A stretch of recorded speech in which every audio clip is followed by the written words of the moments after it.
नमस्कार, मैं हूं जूली तिवारी। डेली न्यूज में आप सभी का स्वागत है। तो चलिए नजर डालते हैं आज के कुछ मुख्य समाचारों पर। अंबरनाथ मुस्लिम जमात के चुनाव पर लगी रोक, अधिकारी बर्खास्त। चुनाव की तारीख तय होने के बाद दोबारा प्रतीक्षा।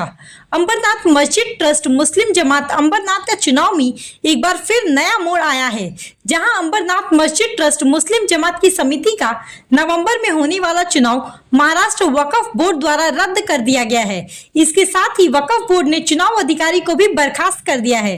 आरोप है कि चुनाव अधिकारी ने मनमानी तरीके से सदस्यों के पास से रकम वसूला जा रहा था, जिसके कारण शिकायत मिलने पर महाराष्ट्र वक्फ बोर्ड ने चुनाव अधिकारी एडी सरफराज अंसारी को बर्खास्त कर दिया है।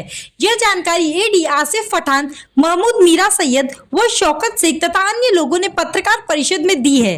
वहीं बर्खास्त किए गए चुनाव अधिकारी एडी सरफराज अंसारी ने अपने ऊपर लगे आरोपों का खंडन करते हुए कहा कि अंबरनाथ मस्जिद ट्रस्ट मुस्लिम जमात के होने वाले चुनाव के लिए मैंने निष्पक्ष भूमिका निभाई है, परंतु जो मुझे खरीद नहीं सके तो वो इस तरह की हरकत की है। पत्रकार परिषद में बताया गया कि चुनाव अधिकारी द्वारा की जा रही मनमानी के खिलाफ महमूद सैयद एवं जमीर अहमद ने महाराष्ट्र औरंगाबाद वक्फ बोर्ड को लिखित रूप से शिकायत की थी, जिसमें उन्होंने बताया कि चुनाव अधिकारी एडी सरफराज अंसारी ने अंबरनाथ मस्जिद ट्रस्ट की स्कीम में बदलाव कर सदस्यों से फीस वसूल करना शुरू कर दिया है।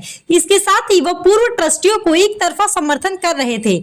महाराष्ट्र वक्फ बोर्ड ने प्राप्त शिकायत को संज्ञान में लेते हुए उक्त चुनाव पर तत्काल रोक लगाते हुए चुनाव अधिकारी को भी बर्खास्त कर दिया है। मीरा सैयद ने कहा कि इस मामले पर हमने कई कमेटियों की बैठक ली थी, जिसमें कहा गया था कि मुस्लिम जमात के इस चुनाव में किसी भी तरह की राजनीतिक गतिविधियां न हो, जिन पर अनेक कमेटियों ने अपनी सहमति जताई।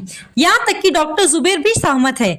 आसिफ पठान ने सभी मुस्लिम भाइयों से कहा है कि जल्द ही चुनाव की अगली तारीख की घोषणा की जाएगी।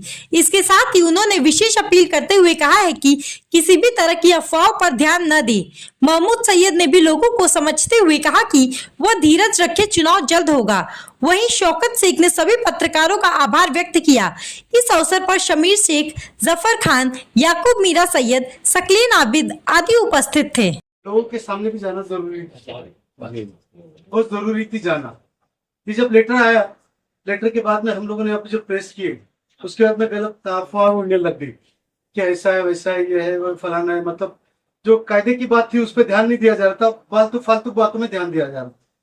तो हम लोगों को एक रोज रात में 8 बजे करीब आमदार साहब ने फोन लगाया, बालाजी किनीकर साहब। बोले मुझे मालूम पड़ा कि ऐसा कोई लेटर आया हुआ है, उसके बाद में आप लोग अगर आएंगे तो अच्छा रहेगा कि इसके सिलसिले में अपने कुछ बताना है, बोलना है। हम लोग तुरंत ताबड़तोड़ रात में उनको कांटेक्ट किए। कांटेक्ट करने के बाद सवेरे बताया कि सवेरे आप लोग आए। हम लोग जब सवेरे गए वहां पे, सवेरे हार्डली समझो कि हम लोग 8 बजे के वक्त में गए, 7:30 8 बजे के वक्त में गए थे। उनसे बातचीत की। बोले देखो, मैं अंबरनाथ के अंदर एक अमन और शांति चाहता हूँ, और आप लोगों के कमेटी का मैं सुना हूँ। अब जो बीत गया, लेकिन अब की बार जो अगर होना है तो मैं कुछ बीच में इंटरेस्ट लूँ, तो आप लोग बोलो तो मैं कुछ, तो सब हमारा कोई ये नहीं है, आप जैसे बोलो। नहीं बोले मेरा एक है कि आप पूरे आपके जितने समाज के लोग हैं आप समझे बैठे, और मैं आपको कुछ ओपिनियन बताता हूँ, आप उस तरीके से करने की कोशिश करेंगे क्या? मतलब आप बताएंगे जरूर, अगर अच्छा लगा तो जरूर करेंगे। तो हम लोग को कुछ अच्छा लगा उसमें।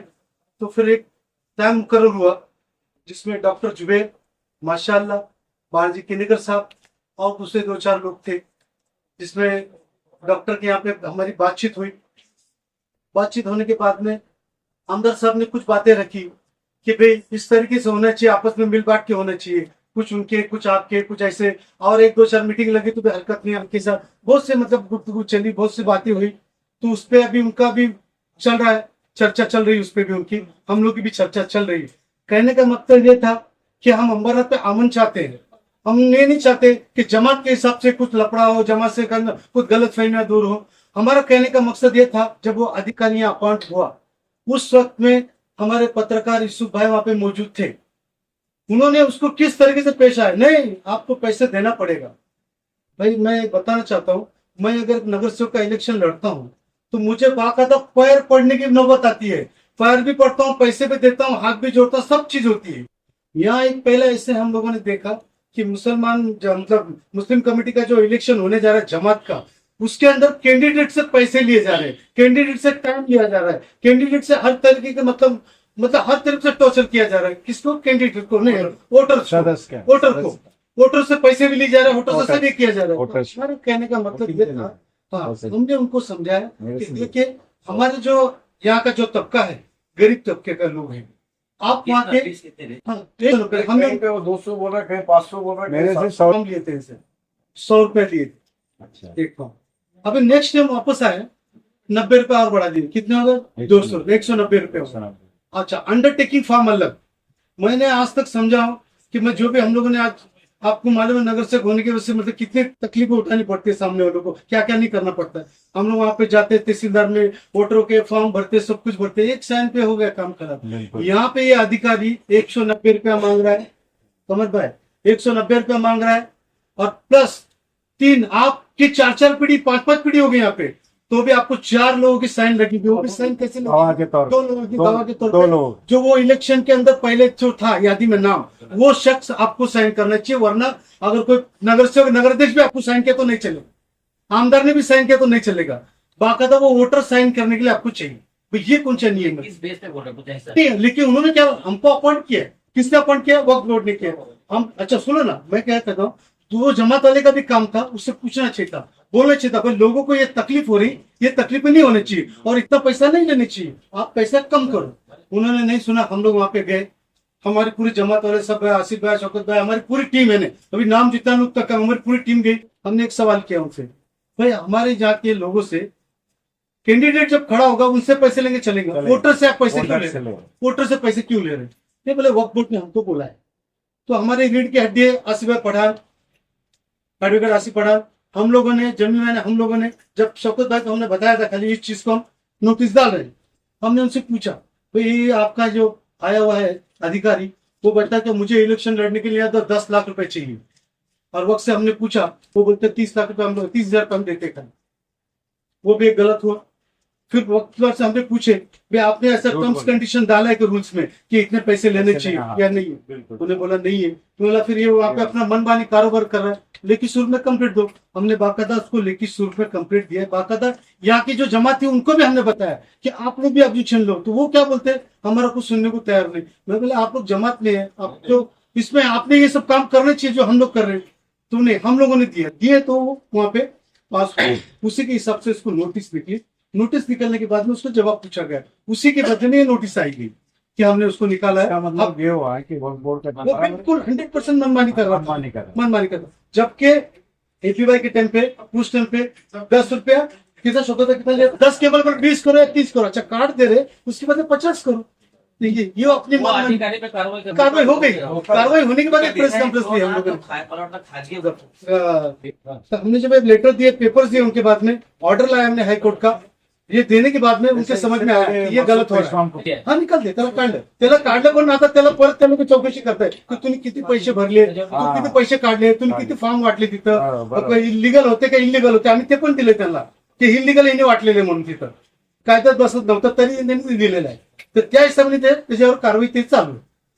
लेकिन ये हमारी कंडीशन थी कि यहाँ के लोगों को तकलीफ नहीं होनी चाहिए, बस ये हिसाब से आप इलेक्शन ले, हम लोग तैयार है। अच्छा उसके बाद में भी हमारी दोनों कमेटी से बात है, मतलब देखो हम जो भी कर रहे हैं आवाम के लिए कर रहे हैं, आप भी कर रहे हैं आवाम के लिए, हम भी कर रहे हैं आवाम के लिए, हम कोई गलत काम नहीं कर रहे, बोले आप हमारे साथ में आना चाहिए इस चीज के लिए। तो उनके भी समझ में आए, ने बोले ये बराबर हुआ, सही हुआ, उनके भी समझ हुआ, उनसे भी हमारी मीटिंग हुई, बातचीत हुई, वो लोगों ने भी इस चीज को एक्सेप्ट किया। बोले आने वाला अधिकारी भी जो आएगा हम सब मिलकर उसको इस तरीके से उसके साथ में आएंगे। और हमारा नियम बना के दो का मकसद यही था कि अमरनाथ में हम जो भी हमारी कमेटियां हैं, जो भी आधार है, सब है, हम सब एक है, इसमें हमको आपस में बंटने की जरूरत नहीं। ये इलेक्शन 5 साल आते हैं जाते हैं चलते हैं, लेकिन जो भी है प्यार मोहब्बत से होना चाहिए, न कि आज के प्रेस कॉन्फ्रेंस जो हमने बुलाई थी मुस्लिम जमात अमरनाथ की तरफ से और राजा मोहम्मद इसके तरफ से, जुना मदरसा मीठबड़ा मदरसा की तरफ से और हमारी जो कमेटी है उनकी तरफ से। कमेटी के अंदर हमारे सब आसिफ भाई है, शौकत भाई है, शमीर है, जफर है और बहुत से शबीर भाई है, हुसैन भाई है, नबी भाई है, नाना, सबसे बहुत से जितने नाम लो उतना कम है। प्रेस कॉन्फ्रेंस बुलाने की वजह यह थी कि लोगों में एक गलत अफवाह फैल रही थी कि भाई इलेक्शन चालू था, इलेक्शन को रुकाया गया है।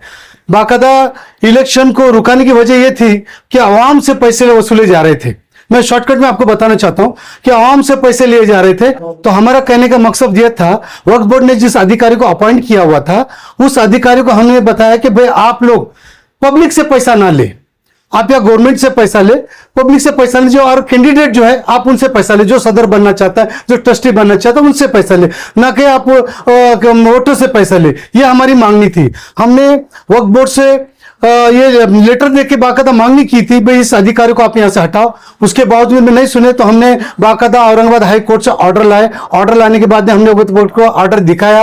ऑर्डर दिखाने के बाद में वक्फ बोर्ड के समझ में आया कि भाई ये चीज गलत हो रही है, ये आवाम को तकलीफ हो रही है, आवाम को परेशानी हो रही, ये चीज यहाँ पे नहीं होनी चाहिए। तो उन्होंने वहां से ऑर्डर निकाला। ऑर्डर निकालने के बाद उनको वहां से बदली कर दी गई। तो बदली वक्फ बोर्ड ने बदली करने के बाद में हमसे मांगनी की, भाई हमने इलेक्शन नहीं रुकाया गया है, हमको इलेक्शन ताबड़तोड़ उसी वक्त में चलना चाहिए, 8 दिन के अंदर में। तो हमने वो प्रेस नोट निकाला, हमने हैंडबिट छापे कि ये जो अधिकारी को निकाला गया है आप जल्द से जल्द इलेक्शन ले। इस वजह से हमने आज पत्रकार परिषद ली है कि भाई लोगों को मालूम पड़े, आप लोगों को मालूम पड़े और गलत अफवाह पे ना जाए। और हम लोगों से अपील करते हैं कि मुस्लिम जमात कमेटी के अंदर किसी भी राजकारण का इसमें समावेश ना हो, किसी भी कोई भी पार्टी इसमें उस चीज को समावेश ना करे। बाकायदा हमारी इस मीटिंग में बाकायदा आमदार साहब ने भी हम लोगों को बहुत अच्छी पहल की, डॉक्टर जुबैर ने माशाअल्लाह ने और बहुत से कमेटी लोगों ने बाकायदा हमने एक मीटिंग लेके आवाम को समझाया, बताया और इस चीज को हम अब आपके सामने रखे हैं। आप अब देखें कि हमने आपको जो लेटर दिया है उस लेटर में कोर्ट का ऑर्डर भी है, वक्फ बोर्ड का ऑर्डर भी है और जल्द से जल्द आप इलेक्शन लेने जा रहे हैं। इस सिलसिले में वक्फ बोर्ड की तरफ से हमको बहुत सहकार्य मिला है, इसलिए मैं वक्फ बोर्ड का बहुत शुक्रगुजार हूं, खास करके हमारे सीओ साहब का और वक्फ बोर्ड की पूरी टीम का, जिन्होंने वक्फ बोर्ड चेयरमैन का और सभी वक्फ बोर्ड के सभी अधिकारियों का, मैं मेंबरों का सबका तहे दिल से शुक्रिया अदा करता हूं। और मैं समझता हूं कि वो लोग अब जल्द से जल्द डिसीजन लेने वाले हैं, इलेक्शन लेने वाले हैं। उनका फिर भी एक दफा मैं अमरात की तरफ से उनका सब वक्फ बोर्ड वालों का शुक्रिया अदा करता हूँ। मैं हमारी सभी की जानिब से शुक्रिया अदा करता हूँ, आपने अपना कीमती वक्त दे के यहाँ पर आए और हमारी बातें सुने। और मैं भी एडवाइस यही करूँगा कि जो इलेक्शन का जो सिलसिला शुरू हुआ है वो कभी रुकना ना पाए। और मेंबर से भी मैं गुजारिश करूँगा ज़्यादा से ज़्यादा मेंबर बनकर इस जमात के हाथ को मजबूत करे और इस जमात को भी मजबूत करे और मुसलमानों के लिए एक अच्छा संदेश दे कि इसमें जमात में अच्छे लोग जो भी खड़े रहने वाले हैं उनको चुने वो अपने अधिकार से, वो अधिकार आपको मिला है तो उसका इस्तेमाल करें और ज़्यादा से ज़्यादा मेहनत करके मेंबर भी बने। अगर आपको खड़े भी रहना है तो आप खड़े भी रह सकते हैं, यह अधिकार आपको कानून ने दिया है।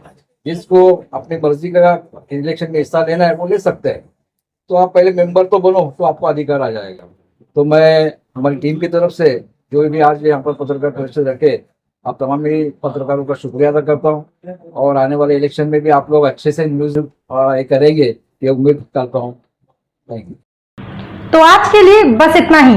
कल फिर मिलेंगे इसी समय इसी चैनल पर। तब तक के लिए मुझे दीजिए इजाजत। धन्यवाद।